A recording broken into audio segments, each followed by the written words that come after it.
ఆదికాండము 9వ అధ్యాయము. మరియు దేవుడు నోవహును అతని కుమారులను ఆశీర్వదించి, మీరు ఫలించి అభివృద్ధి పొంది భూమిని నింపుడి.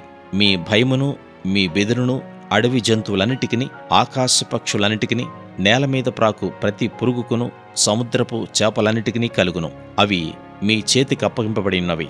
ప్రాణము గల సమస్త చరములు మీకు ఆహారమగును. పచ్చని కూర మొక్కలనిచ్చినట్లు వాటిని మీకిచ్చి ఉన్నాను. అయినను మాంసమును దాని రక్తముతో మీరు తినకూడదు. రక్తమే దాని ప్రాణము. మరియు మీకు ప్రాణమైన మీ రక్తమును గూర్చి విచారణ చేయుదును. దాని గూర్చి ప్రతి జంతువును, నరులను విచారణ చేయుదును. ప్రతి నరుని ప్రాణమును గూర్చి వాని సహోదరుని విచారణ చేయుదును. నరుని రక్తమును చిందించు వాని రక్తము నరుని వల్లనే చిందింపబడును. ఏలైనగా దేవుడు తన స్వరూపమందు నరుని చేసెను. మీరు ఫలించి అభివృద్ధి నొందుడి. మీరు భూమి మీద సమృద్ధిగా సంతానము కని విస్తరించుడని వారితో చెప్పాను. మరియు దేవుడు నోవహు అతని కుమారులతో, ఇదిగో, నేను మీతోనూ మీ తదనంతరము మీ సంతానముతోనూ మీతో కూడానున్న ప్రతి జీవితోనూ, పక్షులేమి, పశువులేమి, మీతో కూడా సమస్తమైన భూజంతువులేమి, ఓడలో నుండి బయటకు వచ్చిన సమస్త భూజంతువులతోనూ నా నిబంధన స్థిరపరచుచున్నాను. నేను మీతో నా నిబంధన స్థిరపరచుదును. సమస్త శరీరులు ప్రవాహ జలముల వలన ఇకను లయపరచబడరు. భూమిని నాశనం చేయుటకు ఇకను జలప్రవాహం కలుగుదని పలికెను.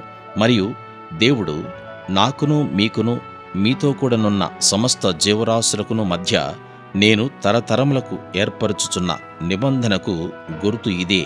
మేఘములో నా ధనస్సును ఉంచితిని, అది నాకును భూమికిని మధ్య నిబంధనకు గుర్తుగానుండును. భూమిపైకి నేను మేఘమును రప్పించినప్పుడు ఆ ధనస్సు మేఘములో కనబడను. అప్పుడు నాకును మీకును సమస్త జీవరాశులకును మధ్యనున్న నా నిబంధనను జ్ఞాపకము చేసుకుందును గనుక సమస్త శరీరులను నాశనము చేయుటకు అలాగు ప్రవాహముగా నీళ్లు రావు. ఆ ధనస్సు మేఘములో నుండును. నేను దాని చూచి దేవునికిని భూమి మీదనున్న సమస్త శరీరులలో ప్రాణము గల ప్రతి దానికిని మధ్యనున్న నిత్య నిబంధనను జ్ఞాపకము చేసుకుందునెను. మరియు దేవుడు నాకును భూమి మీదనున్న సమస్త శరీరులకును మధ్య నేను స్థిరపరిచిన నిబంధనకు గుర్తు ఇదే అని నోవహుతో చెప్పెను. ఓడలో నుండి వచ్చిన నోవహు కుమారులు షేము, హాము, యాపెతనవారు. హాము కనానుకు తండ్రి. ఈ ముగ్గురు నోవహు కుమారులు. వీరి సంతానము భూమి అందంతటా వ్యాపించెను. నోవహు వ్యవసాయము చేయనారంభించి ద్రాక్ష తోట వేసెను. పిమ్మట ద్రాక్షారసము త్రాగి మత్తుడై తన గుడారంలో వస్త్రహీనుడుగా నుండెను. అప్పుడు కనానుకు తండ్రి అయిన హాము తన తండ్రి వస్త్రహీనుడై ఉండుట చూచి బయటనున్న తన ఇద్దరు సహోదరులకు ఆ సంగతి తెలిపెను.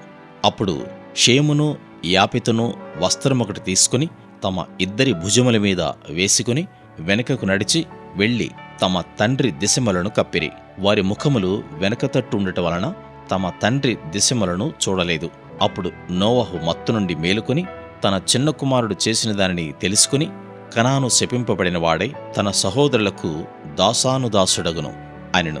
మరియు అతడు, షేము దేవుడైన యెహోవా స్తుతింపబడునుగాక, కనాను అతనికి దాసుడగును. దేవుడు యాపెతును విశాలపరచును, అతడు షేము గుడారములలో నివసించును, అతనికి కనాను దాసుడగును అనెను. ఆ జలప్రవాహము గతించిన తర్వాత నోవహు 350 ఏండ్లు బ్రతికెను. నోవహు బ్రతికిన దినములన్నీయు 950 ఏండ్లు. అప్పుడతడు మృతి పొందెను.